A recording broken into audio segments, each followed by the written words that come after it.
Hi ಎಲ್ರಿಗೂ, ಹೇಗಿದ್ದೀರಿ? ಏನಂದರೆ ಲಾಸ್ಟ್ ಇಯರ್ ನಾವು ಇದೇ ಟೈಮಿಗೆ ದುಬೈಯಲ್ಲಿದ್ದೆವು. ಆವಾಗ ಅದ ಒಂದು ಇನ್ಸಿಡೆಂಟ್ ವಿಡಿಯೋ ಮಾಡಿ ಹೇಳಬೇಕಂತ ಮನಸ್ಸಲ್ಲಿ ಇತ್ತು. ಇಲ್ಲಂದರೆ ಊರಿಗೆ ಬಂದ ಮೇಲೆ ಆಚೆ ಹೋಗೋದು ಈಚೆ ಹೋಗೋದು, ಫಂಕ್ಷನ್ ಅದು ಫಂಕ್ಷನ್ ಇದು ಫಂಕ್ಷನ್ ಅಂತ ತುಂಬ ಕಡೆ ಹೋಗೋದಾಗ್ತದೆ.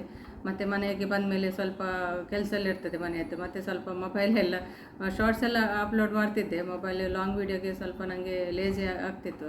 ಅದಕ್ಕಾಗಿ ನಾನು ಒಂದು ವರ್ಷದಿಂದ ಹೇಳಬೇಕಂತ ಮನಸ್ಸಲ್ಲಿತ್ತು, ಆದರೆ ಆಗಲಿಲ್ಲ. ಇವತ್ತು ಟೈಮ್ ಬಂದಿದೆ. ಅಂದರೆ ಈಗ ರಂಜಾನ್ ಆಗ್ತಾ ಉಂಟಲ್ಲ, ಇದೇ ಟೈಮ್ಗೆ ಅದು ಪ್ರಾಬ್ಲಮ್ ಆದದ್ದು. ರಂಜಾನ್ ಟೈಮಲ್ಲಿ ಪ್ರಾಬ್ಲಮ್ ಆದದ್ದು. ಅದಕ್ಕೆ ಈ ಟೈಮಲ್ಲಿ ಹೇಳಿಬಿಡುವ ಅಂತ. ಅಂದರೆ ಇದೇ ಟೈಮಲ್ಲಿ ಆಗಬೇಕಂತ ಇಲ್ಲ, ಯಾವ ಟೈಮಿಗೂ ಆಗ್ತದೆ ಅದು. ನಾನು ಜಸ್ಟ್ ಹೇಳಿದ್ದು ಇದೇ ಟೈಮ್ಗೆ ನಮಗೆ ಆಗಿದೆ ಅಂತ, ಅದಕ್ಕೆ ಹೇಳಿದ್ದು. ಏನಂದರೆ ನಾವು ಇಂಟರ್ನ್ಯಾಷನಲ್ ಸಿಟಿಯಲ್ಲಿದ್ದದ್ದು ದುಬೈಯಲ್ಲಿ. ಅಲ್ಲಿ ನಮಗೆ 1 BHK ಇತ್ತು ನಮಗೆ. ಅಲ್ಲಿ ಒಳ್ಳೆಯದಿತ್ತು, ಅದು ರೂಮ್ಸ್ ಎಲ್ಲ ಒಳ್ಳೆಯದಿತ್ತು. ಮತ್ತು ನಮಗೆ ಅಲ್ಲಿ ಬಿಡಬೇಕಾಯಿತು, ಯಾಕಂದರೆ ಒಂದು ಪಾರ್ಕಿಂಗ್ ಪ್ರಾಬ್ಲಮ್ ಇತ್ತು ಅಲ್ಲಿ. ತುಂಬ ಲೇಟ್ ಬಂದರೆ ನಮಗೆ ಪಾರ್ಕಿಂಗ್ ಇಲ್ಲ. ಡಬಲ್ ಪಾರ್ಕಿಂಗ್ ಮಾಡಿದರೆ 500 ದಿರಮ್ಸ್ ನಮಗೆ ಫೈನಲ್ಲಿತ್ತು. ಅಂದರೆ ನಮಗೆ ಪಾರ್ಕಿಂಗೇ ಸಿಗೋದಿಲ್ಲ. ನಮ್ಮ ಬಿಲ್ಡಿಂಗಲ್ಲಿ ಉಂಟು ಪಾರ್ಕಿಂಗ್ ಲಾಟು, ಅದರಲ್ಲಿ ಬೇಗ ಬಂದವರಲ್ಲಿ ಇರ್ತಾರೆ. ಒಂದು 5-5:30ಗೆ ಬಂದರೆ ಸಿಗ್ತದೆ. ಮತ್ತು ಸ್ವಲ್ಪ ಲೇಟಾಗಿ ಆಫೀಸಲ್ಲಿ ಬರುವಾಗ ಸ್ವಲ್ಪ ಲೇಟ್ ಆದರೆ ಉಂಟಲ್ಲ, ಸಿಗೋದಿಲ್ಲ. ಒಂದು 6:30 ಆಗುವಾಗಲೇ ಫುಲ್ ಆಗ್ತದೆ. ಹಾಗೆ ತುಂಬ ಪ್ರಾಬ್ಲಮ್ ಆಗ್ತಿತ್ತು, ಬೇರೆ ಎಲ್ಲೂ ಸಿಗ್ತಿರಲಿಲ್ಲ. ಮತ್ತು ರಜೆ ದಿನ ಬೇರೆ ಎಲ್ಲಿಗಾದರೂ ಹೊರಗಡೆ ಹೋದರೆ ನಮಗೆ ಅಂದರೆ ಮನಸ್ಸೇ ಬರ್ತಿರಲಿಲ್ಲ. ಬರುವಾಗ ಅಂದರೆ ಪಾರ್ಕಿಂಗೇ ಸಿಗೋದಿಲ್ಲ. ಹಾಗಾಗಿ ಹೊರಗೆ ಹೋಗಲಿಕ್ಕೂ ಟೆನ್ಷನು. ಕೆಲವು ಸಲ ಹೋಗಲೇಬೇಕಾಗ್ತದೆ, ಬರುವಾಗ ಪಾರ್ಕಿಂಗ್ ಇಲ್ಲ. ಎಷ್ಟೆಷ್ಟೋ ದೂರದಿಂದ ಹೋಗಿ ಪಾರ್ಕಿಂಗ್ ಇಟ್ಟು ಬರಬೇಕಾಗ್ತದೆ. ಅಲ್ಲಿ ಕೂಡ ಇರೋದಿಲ್ಲ. ಎಲ್ಲೂ ಹುಡುಕಿ ಒಂದೊಂದು ಮಧ್ಯದಲ್ಲಿದ್ದರೆ ನಡ್ಕೊಂಡು ಬರಬೇಕು. ಒಂದು 15 ನಿಮಿಷ 20 ನಿಮಿಷ ನಡಿಲಿಕ್ಕೆ ಇರ್ತದೆ, ಅಷ್ಟು ದೂರದಲ್ಲಿ ಇಡಬೇಕು.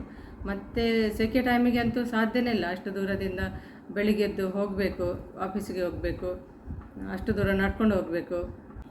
ಮತ್ತು ನಮಗೆ ಮಧ್ಯಾಹ್ನ ಎಲ್ಲಿಗಾದರೂ ಹೋಗಬೇಕಾದ್ರೆ ಪಾರ್ಕಿಂಗ್ ದೂರದಲ್ಲಿದ್ದರೆ ಪುನಃ ಬಿಸಿಲಿಗೆ ನಡ್ಕೊಂಡು ಹೋಗಬೇಕು. ಅಷ್ಟೆಲ್ಲ ತುಂಬ ಪ್ರಾಬ್ಲಮ್ ಇತ್ತು. ಮತ್ತೊಂದು ಪ್ರಾಬ್ಲಮ್ ಅಂದರೆ ಇದು ನೆರೆ ಬಂದಾಗ 2 ಸಲ ನೆರೆ ಬಂದಿದೆ. ಒಂದು ಸಲ ಅಂತೂ ನಾನು ವಿಡಿಯೋದಲ್ಲಿ ಹಾಕಿದ್ದೇನೆ, ಅದು ನೆರೆ ಬಂದದ್ದೆಲ್ಲ. ಆವಾಗ ನಾವು ಅಂದರೆ ಗ್ರೌಂಡ್ ಫ್ಲೋರಲ್ಲಿದ್ದದ್ದು. ಆವಾಗ ತುಂಬ ಪ್ರಾಬ್ಲಮ್ ಆಗಿತ್ತು. ಆ ವಿಡಿಯೋ ಎಲ್ಲ ಉಂಟು, ಹಳೆಯ ವಿಡಿಯೋ, ಒಂದು 2-3 ವರ್ಷದ ಹಿಂದೆ ಆದದ್ದು. ತುಂಬ ಪ್ರಾಬ್ಲಮ್ ಆಗಿತ್ತು. ಹಾಗಾಗಿ ಅದಾದರೆ ಪರವಾಗಿಲ್ಲ, ಮಳೆ ಆದರೂ ಯಾವಾಗಲೂ ಬರೋದಿಲ್ಲಲ್ಲ. ಪಾರ್ಕಿಂಗಿಗಾಗಿ ನಾವು ಇದು ರೂಮ್ ಚೇಂಜ್ ಮಾಡಲೇಬೇಕಾಯಿತು. ತುಂಬ ಅಂದರೆ ತುಂಬ ಕಷ್ಟ ಆಗ್ತಿತ್ತು ನಮಗೆ. ಅಲ್ಲಿ CBD ಉಂಟು. CBDಯಲ್ಲಿ ನಮಗೆ ಒಂದು ಪಾರ್ಕಿಂಗ್ ಫ್ರೀ ಇರ್ತದೆ. ಅಲ್ಲಿ ಕೂಡ ನಾವು ರೂಮೆಲ್ಲ ಹುಡುಕಿ ನಮಗೆ ಸಿಗಲಿಲ್ಲ. ಒಂದು ರೂಮ್ ನಮಗೆ ಇಷ್ಟ ಆಯಿತು, ಅದಕ್ಕೆ ನಾವು ನಮಗೆ ಬೇಕಂತ ಹೇಳಿ ಬಂದಿದ್ದೇವೆ. ಅಂದರೆ ಅಡ್ವಾನ್ಸ್ ಕೊಡಲಿಲ್ಲ. ಮರುದಿನ ಹೋಗಿ ನಾವು ನೋಡುವಾಗ ಅದು ಹೋಗಿದೆ ಅಂತ ಹೇಳಿದರು. ಅದಕ್ಕಾಗಿ ನಾವು ಮತ್ತೆ ಅಲ್ಲಿ ಎಲ್ಲೂ ಸಿಗಲಿಲ್ಲ ನಮಗೆ, ನಮ್ಮ ಜಾಗದಲ್ಲಿ ಎಲ್ಲೂ ಸಿಗಲಿಲ್ಲ. ಆ ಜಾಗ ನಮಗೆ ಒಳ್ಳೆಯದಿತ್ತು, ಎಲ್ಲ ಫೆಸಿಲಿಟಿಯೆಲ್ಲ ಇತ್ತು ಇಂಟರ್ನ್ಯಾಷನಲ್ ಸಿಟಿಯಲ್ಲಿ. ಮತ್ತು ನಾವು ಅಲ್ವರ್ಕಕ್ಕೆ ಹೋದದ್ದು. 1 ತಿಂಗಳಲ್ಲಿ ನಮಗೆ ರೂಮ್ ಹುಡುಕಿ ಸಾಕಾಗಿದೆ. ಆ ಬಿಸಿಲು, ಆ ಮಾರ್ಚಲ್ಲಿ ಅಂತೂ ಗೊತ್ತುಂಟಲ್ಲ, ತುಂಬ ಬಿಸಿಲು. ಸುಸ್ತಾಗಿ ಹೋಗಿದೆ. ಊಟ ಮಾಡಲಿಕ್ಕಿಲ್ಲ. ಅಲ್ಲಿ ಉಂಟು, ಈಗ ಮತ್ತೆ ಬನ್ನಿ ಅಂತ ಹೇಳೋದು. ಊಟ ಮಾಡುವವರು ಎದ್ದು ಹೋದದ್ದು ಕೂಡ ಉಂಟು. ಹಾಗೆಲ್ಲ ಪರಿಸ್ಥಿತಿ ಇತ್ತು ನಮ್ಮದು. ಅದೇ ಒಂದು ಕಡೆ ಆಫೀಸಿಗೆ ಹೋಗಬೇಕು, ಒಂದು ಕಡೆ ರೂಮ್ ಹುಡುಕಬೇಕು, ಎಲ್ಲ ಒಟ್ಟಾಗಿತ್ತು. ಒಂದು ಕಡೆ ನಮ್ಮದು ಪ್ಯಾಕಿಂಗ್, ಅಂದರೆ ರೂಮ್ ಶಿಫ್ಟಿಗೆ ಒಂದು ಪ್ಯಾಕಿಂಗ್, ಏನೆಲ್ಲ ಇಡಬೇಕು,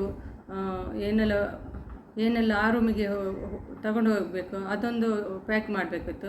ಮತ್ತು ಕಾರ್ಗೋ ಮಾಡಲಿಕ್ಕೆ ಅದೊಂದು ಪ್ಯಾಕಿಂಗ್ ಅಂದರೆ ಸಾಮಾನೆಲ್ಲ ತೆಗೆದಿಡಬೇಕಲ್ಲ.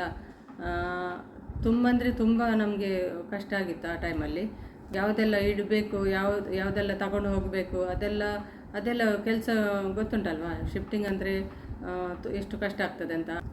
ಆ ಬಿಸಿಯಲ್ಲಿ ಪುನಃ ನಮಗೆ ರೂಮು ಹುಡುಕಲಿಕ್ಕೆ ಹೋಗಬೇಕು. ಮತ್ತು ಎಲ್ಲಿಯಾದರೂ ದೂರ ಆದರೂ ಹೋಗುವಂತ ಅಲ್ವರ್ಕದಲ್ಲಿ ಹೋದೆವು. ಅಲ್ವರ್ಕದಲ್ಲಿ ಕೆಲವೆಲ್ಲ ನೋಡಿ ಸರಿ ಆಗಲಿಲ್ಲ. ಒಬ್ಬ ಕರೆದ ಏಜೆಂಟ್. ಫಸ್ಟ್ ದಿನ ತೋರಿಸಿದ, ಅದು ನಮಗೆ ಇಷ್ಟ ಆಗಲಿಲ್ಲ. ಮತ್ತೊಂದು ದಿನ ಹೋದೆವು. ಮತ್ತೊಂದು ದಿನ ನಮಗೆ 3 ರೂಮ್ ತೋರಿಸಿದ. ಒಂದು ಬಿಲ್ಡಿಂಗಲ್ಲಿ 2 ರೂಮ್ ತೋರಿಸಿದ. ಅದರಲ್ಲಿ ಒಂದು ರೂಮು ತುಂಬ ಒಳ್ಳೆಯದಿತ್ತು, 1 BHK ಒಳ್ಳೆಯದಿತ್ತು. ಅದು ಅಂದರೆ ಅದರಲ್ಲಿ ಇದು ಜಿಮ್ ಎಲ್ಲ ಇರಲಿಲ್ಲ, ಅದಕ್ಕಾಗಿ ನಾವು ಬೇಡ ಹೇಳಿದ್ದು.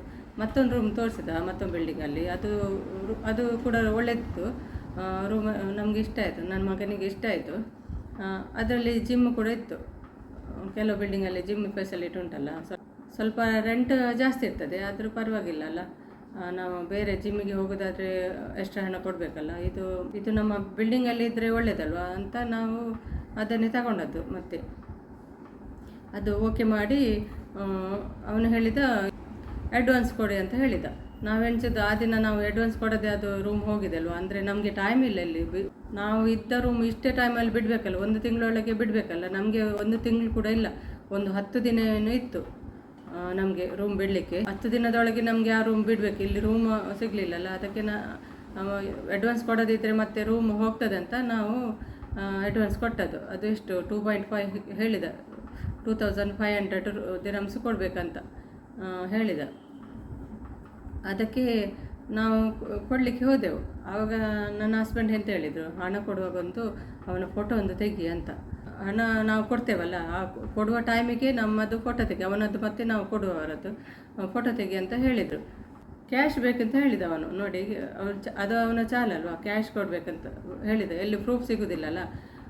ನಮ್ಮ ಹತ್ರ ಕ್ಯಾಶ್ ಇರಲಿಲ್ಲ. ATMಗೆ ಹೋಗಿ ಅವನು ಕೂಡ ATMಗೆ ಬಂದ, ಅಲ್ವರ್ಕದಲ್ಲಿ ಇದು.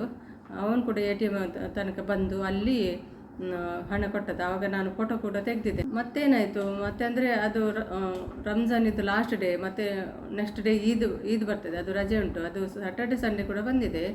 ಫ್ರೈಡೇ ಏನೋ ನಾವು ಅವನಿಗೆ ಹಣ ಕೊಟ್ಟದ್ದು. ಕೊಟ್ಟು ಮತ್ತೆ ಸ್ಯಾಟರ್ಡೆ ಸಂಡೇ ರಜೆ ಇತ್ತಲ್ಲೋ, ಏನು ಮಾತಾಡಲಿಕ್ಕೆ ಆಗೋದಿಲ್ಲ.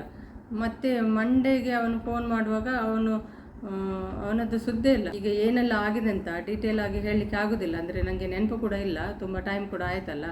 ಮತ್ತು ಅದು ನನ್ನ ಮಗನಿಗೆ ಕ್ಲಿಯರ್ ಆಗಿ ಗೊತ್ತು. ಅವನೇ ಕಾಂಟ್ಯಾಕ್ಟ್ ಎಲ್ಲ ಮಾಡಿ ಮಾತಾಡ್ತಾ ಇದ್ದ, ವಾಟ್ಸಪ್ಪಲ್ಲೆಲ್ಲ ಫೋನ್ ಮಾಡಿಯೆಲ್ಲ ಮಾತಾಡ್ತಿದ್ದ. ನನಗೆ ಅಷ್ಟು ಡೀಟೇಲ್ ಆಗಿ ಆವಾಗೆಲ್ಲ ನೆನಪಿತ್ತು, ಈಗ ನೆನಪೆಲ್ಲ ಹೋಗಿದೆ. ಸ್ವಲ್ಪ ಮೇಲೆ ಹೇಳ್ತೀನಿ, ನಾನು ವಿಷಯ ಹೇಳ್ತೀನಿ ಅಷ್ಟೇ. ಅದೇ ಅವನು ಮತ್ತೆ ನಾವು ಬರುವುದಾ, ಕ್ಲೀನ್ ಮಾಡೋದಾ, ರೂಮ್ ಕ್ಲೀನ್ ಮಾಡೋದಾ ಹೇಳುವಾಗ ಬೇಡ ಅಂತ ಹೇಳ್ತಾನೆ ಇದ್ದ. ನಮಗೆ ಒಂದು ರೂಮ್ ಕ್ಲೀನ್ ಮಾಡಿ ಇಟ್ಟರೆ ಮತ್ತೆ ಫೈನಲ್ ಮಾಡ್ಬೋದಲ್ಲ ಅಂತ. ಅವನು ಮತ್ತೆ ನಮಗೆ ಅದು ರೂಮ್ ಕೊಡಲೇ ಇಲ್ಲ. ಆ ರೂಮಿನ ಓನರು ಬೇಡ ಹೇಳಿದ, ಕೊಡಲಿಕ್ಕಿಲ್ಲ ಅಂತೆ. ಹಾಗೆ ಹೀಗೆ ಏನೋ ನೆಪ ಹೇಳಿ ನಮಗೆ ರೂಮ್ ಕೊಡಲೇ ಇಲ್ಲ. ಹಾಗಾದರೆ ನಾವು ಬೇರೆ ನೋಡ್ತೇವೆ, ಹಣ ಕೊಡು ಅಂದರೆ ವಾಪಸ್ ಕೊಡಲೇ ಇಲ್ಲ ಅವನು. ಮತ್ತು ನನ್ನ ಮಗ ಜೋರು ಮಾಡಿದ್ದ, ನಾವು ಹೀಗಾದರೆ ಪೊಲೀಸ್ ಕಂಪ್ಲೇಂಟ್ ಕೊಡ್ತೇವೆ ಅಂತ. ಮತ್ತು ಅವನು ಬೋಟಿಮ್ ಉಂಟಲ್ಲ, ಬೋಟಿಮ್ 800 ದಿರಮ್ಸ್ ಏನೋ ವಾಪಸ್ ಕೊಟ್ಟ. 800 700 ಸರಿ ನೆನಪಿಲ್ಲ ನನಗೆ. ಹೌದು 800 ಏನೋ ಕೊಟ್ಟಿದ್ದಾನೆ. ಬೋಟಿಮಲ್ಲಿ ಕಳಿಸಿದ್ದಾನೆ ಅಂತ. ಅದು ಬೋಟಿಮಲ್ಲಿ ಹೇಗೆ ಕಳಿಸುತ್ತೋ ನಂಗೆ ಗೊತ್ತಿಲ್ಲ, ಅದು ಅವನಿಗೆ ಗೊತ್ತು. ಬೋಟಿಮಲ್ಲಿ 800 ಕಳಿಸಿದ. ಮತ್ತು ಅವನು ಉಳಿದ ಹಣ ಕೊಡಲೇ ಇಲ್ಲ. ಮತ್ತು ನಾವು ಪುನಃ ಹೋಗಿ ಅವನನ್ನು ಕರೆಸಿ ಮೀಟ್ ಮಾಡಿ ತುಂಬ ಬೈದೆವು. ಮತ್ತು ನಾನು ಅವನಿಗೆ ಕೊಟ್ಟಿದ್ದೀನಿ, ಇವನಿಗೆ ಕೊಟ್ಟಿದ್ದೆ ಅಂತ ಹೇಳಿದೆ. ನಾವು ಹೇಳಿದೆ ಅವನವನು ಫೋನ್ ನಂಬರ್ ಕೊಡ ಅಂತ. ಅವನಿಗೆ ಮತ್ತೆ ಕಾಲ್ ಮಾಡಿ ಅವನ ಹತ್ರ ಎಲ್ಲ ಬೈದು ಕೊಡ್ತೇನೆ ಅಂತ ಹೇಳ್ತಾನೆ ಅವನು. ನನ್ನ ಹತ್ರ ಇಲ್ಲ, ನಾನು ಅವನಿಗೆ ಕೊಡ್ತೇನೆ ಅಂತ ಇವನು ಹೇಳೋದು. ಅವನದ್ದು ಹೇಳೋದು. ಏನೋ ಹೇಳಿದ ನನಗೆ ಈಗ ಗೊತ್ತಿಲ್ಲ, ಸರಿಯಾಗಿ ಹೇಳಲಿಕ್ಕೆ ಆಗೋದಿಲ್ಲ. ಅದು ಹಾಗೆಲ್ಲ ಆಗಿತ್ತು. ಮತ್ತು ನಾವೆಂತ ಮಾಡಿದ್ದು, ಉಳಿದ ಹಣ ಬೇಕಲ್ಲ, 2500 800 ಮಾತ್ರ ಕೊಟ್ಟಿದ್ದ. ಉಳಿದ ಹಣ ನಾನು ಕೊಡಲೇ ಇಲ್ಲ. ಅವನು ತುಂಬ ದಿನ ಆಯಿತು ಕೊಡಲೇ ಇಲ್ಲ. ಮತ್ತು ನಮಗೆ ಒಂದು ದಿನ ಡ್ರ್ಯಾಗನ್ ಮಾರ್ಟಿಗೆ ಹೋಗಲಿಕ್ಕೆ ಉಂಟು. ಅದು ಇಂಟರ್ನ್ಯಾಷನಲ್ ಸಿಟಿಯಲ್ಲಿ ಉಂಟಲ್ಲ ಡ್ರ್ಯಾಗನ್ ಮಾರ್ಟ್ 1ನಲ್ಲಿ. ಅದು ಸ್ಮಾರ್ಟ್ ಪಾಲಿಸ್ ಅಂತ ಉಂಟು, ನಿಮಗೆ ಗೊತ್ತಿಲ್ವೋ ಏನೋ ಗೊತ್ತಿಲ್ಲ. ಸ್ಮಾರ್ಟ್ ಪಾಲಿಸ್ ಅಂತ ಒಂದು ಇದುಂಟು ಡ್ರ್ಯಾಗನ್ ಮಾರ್ಟಲ್ಲಿ, ಗ್ರೌಂಡ್ ಫ್ಲೋರಲ್ಲಿ ಉಂಟು. ಅಲ್ಲಿ ಹೋದದ್ದು ನಾವು. ಅಲ್ಲಿ ಅಂದರೆ ATM ಇರ್ತದಲ್ಲ, ಹಾಗೆ ಅದೇ ಅಲ್ಲೆಲ್ಲ ಫಿಲ್ ಮಾಡಲಿಕ್ಕೆ ಇರ್ತದೆ. ನಮ್ಮ ನೇಷನಲ್ ಐ ಡಿ ಅವನದ್ದು ಏನೋ ಎಲ್ಲ ಡೀಟೇಲ್ಸ್ ಎಲ್ಲ ಅಲ್ಲಿ ಇದು ನಮ್ಮ ಫಿಲ್ ಮಾಡಬೇಕು. ಅಲ್ಲಿ ನೋಡುವಾಗ ಯಾರೂ ಇಲ್ಲ. ಮತ್ತು ಅಲ್ಲೊಂದು ರೂಮ್ ಇರ್ತದೆ, ಆ ರೂಮಿನೊಳಗೆ ಹೋಗಬೇಕು. ಒಬ್ಬರಿಗೆ ಅಲೌಡ್ ಉಂಟು ಅಲ್ಲಿ ಹೋಗಲಿಕ್ಕೆ, ಒಬ್ಬರು ಮಾತ್ರ ಹೋಗಬೇಕು. ಅಲ್ಲಿ ಫೋನ್ ಬರ್ತದೆ, ಪೊಲೀಸ್ ಫೋನ್ ಮಾಡ್ತಾರೆ. ಪೊಲೀಸ್ ಹತ್ರ ಮಾತಾಡಬೇಕು. ಅವರೆಲ್ಲ ಡೀಟೇಲ್ಸ್ ಎಲ್ಲ ಪುನಃ ಕೇಳ್ತಾರೆ. ಕೇಳಿ ತುಂಬ ಮಾತಾಡಿದ್ದಾರೆ, ಏನು ಮಾತಾಡಿದ್ದಾರೆ ಗೊತ್ತಿಲ್ಲ. ಅದು ಒಂದು ಗ್ಲಾಸಿನ ಥರ ಉಂಟು, ಗ್ಲಾಸಿನ ರೂಮ್ ಥರ. ಅಲ್ಲಿ ನನಗೆ ಸರಿಯಾಗಿ ನೋಡಿದ್ದು ಕೂಡ ನೆನಪಿಲ್ಲ. ಮತ್ತು ಅಲ್ಲಿ ಒಂದು ಸೆಕ್ಯೂರಿಟಿ ಬಂದ, ನಮ್ಮ ಹೆಲ್ಪಿಗೆ ಸೆಕ್ಯೂರಿಟಿ ಒಬ್ಬ ಬಂದ. ಅವನು ಮತ್ತೆ ಹೇಳಿದ, ಹಾಗೆ ಮಾಡಿ ಹೀಗೆ ಮಾಡಿ ಅಂತ ಅವರು ಹೇಳಿದರು. ಅಂದರೆ ತುಂಬ ಕಾಯಬೇಕಲ್ಲಿ, ಬೇಗ ಆಗೋದಿಲ್ಲ. ತುಂಬ ಕಾಯಬೇಕು. ಒಂದು ಫೋನಿಗೆ ಕೂಡ ತುಂಬ ಟೈಮ್ ಆಗಿದೆ. ಹಾಗೆಲ್ಲ ಮಾಡಿ ಬಂದು ಅದರಲ್ಲಿ ಏನು ಪ್ರಯೋಜನ ಆಗಲಿಲ್ಲ. ಪೊಲೀಸರು ಕೂಡ ಏನು ಮಾಡಲಿಲ್ಲ. ಅಂದರೆ ನಮಗೆ ಒಂದು ಪ್ರೂಫ್ ಇತ್ತಲ್ಲ, ಅವನ ಫೋಟೋ ತೆಗೆದದ್ದು ಒಂದು ಪ್ರೂಫ್ ಇತ್ತು. ಅದು ನನ್ನ ಮಗ ಮತ್ತು ನನ್ನ ಹಸ್ಬೆಂಡ್ ಬೇಡ ಹೇಳಿದರು. ಅಂದರೆ ಅದು ಅಲೌಡ್ ಇಲ್ಲಂತೆ, ಬೇರೆಯವರ ಪರ್ಮಿಷನ್ ಇಲ್ಲದೆ ನಾವು ಫೋಟೋ ತೆಗೆಯೋದು ಅಲೌಡ್ ಇಲ್ಲಂತೆ. ಉಲ್ಟಾ ನಮಗೆ ಕೇಸ್ ಆಗ್ತಾರಂತೆ. ಮತ್ತು ಅದು ಕೂಡ ನಾವು ಹೇಳಲಿಲ್ಲ ನಾವು ಅವನದು ಫೋಟೋ ತೆಗೆದಿದ್ದೇವೆ ಅಂತ.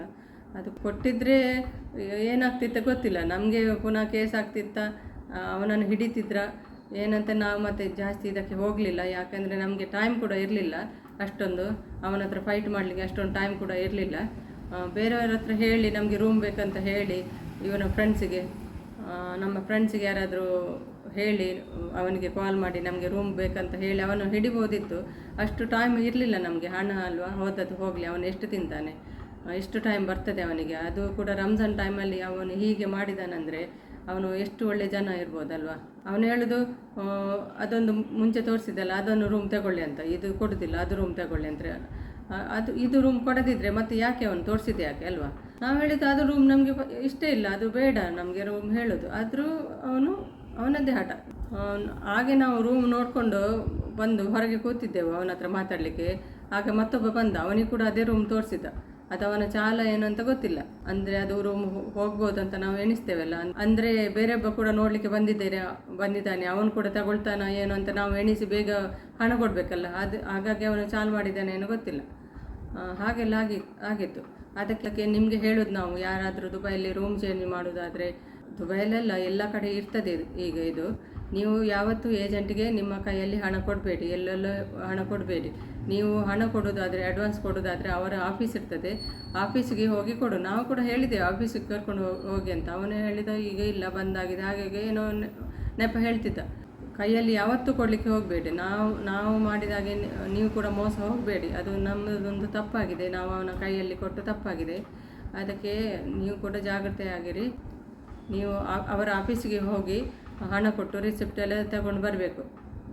ಹಾಗೆ ಮಾಡಬೇಕು, ಇಲ್ಲಾಂದರೆ ನಮ್ಮ ಹಣ ಹೋಗ್ತದೆ. ಮತ್ತು ನಾವು ಬೇರೆ ಕಡೆ ದುಬೈ ಲ್ಯಾಂಡಲ್ಲಿ ಹೋದೆವು. ಅಲ್ಲಿ ನಾವು ರೂಮ್ ತಗೊಂಡದ್ದು. ಅಲ್ಲೆಂದರೆ ಒಬ್ಬ ಕೇಳದವನು ಏಜೆಂಟು, ಅವನು ಅಲ್ಲಿ ನಮಗೆ ರೂಮ್ ಸಿಕ್ಕಿತು, ಒಳ್ಳೆ ರೂಮ್ ಸಿಕ್ಕಿತು, ಜಿಮ್ ಕೂಡ ಇತ್ತು. ಅವನು ತುಂಬ ಒಳ್ಳೆದಿದ್ದ. ನಿಮಗೆ ಎಷ್ಟು ದಿನದೊಳಗೆ ರೂಮ್ ಬೇಕಂತ ಕೇಳಿದ. ನಾವು ಹೇಳಿದೆ ಒಂದು ವಾರದೊಳಗೆ ನಮಗೆ ಅಲ್ಲಿ ಬಿಡಲಿಕ್ಕೆ ಉಂಟು, ಅದರ ಒಳಗೆ ನೀನು ಮಾಡಿಕೊಡು ಅಂತ ಹೇಳಿತ್ತು. ಅದಕ್ಕೆ ಅವನು ಓಕೆ ಅಂತ ಹೇಳಿ ತುಂಬ ಒಳ್ಳೆದಿದ್ದ, ಪಾಪ ಇದ್ದ ಅವನು, ಇವನಾಗಿರಲಿಲ್ಲ, ಬೇಗ ಮಾಡಿಕೊಟ್ಟ.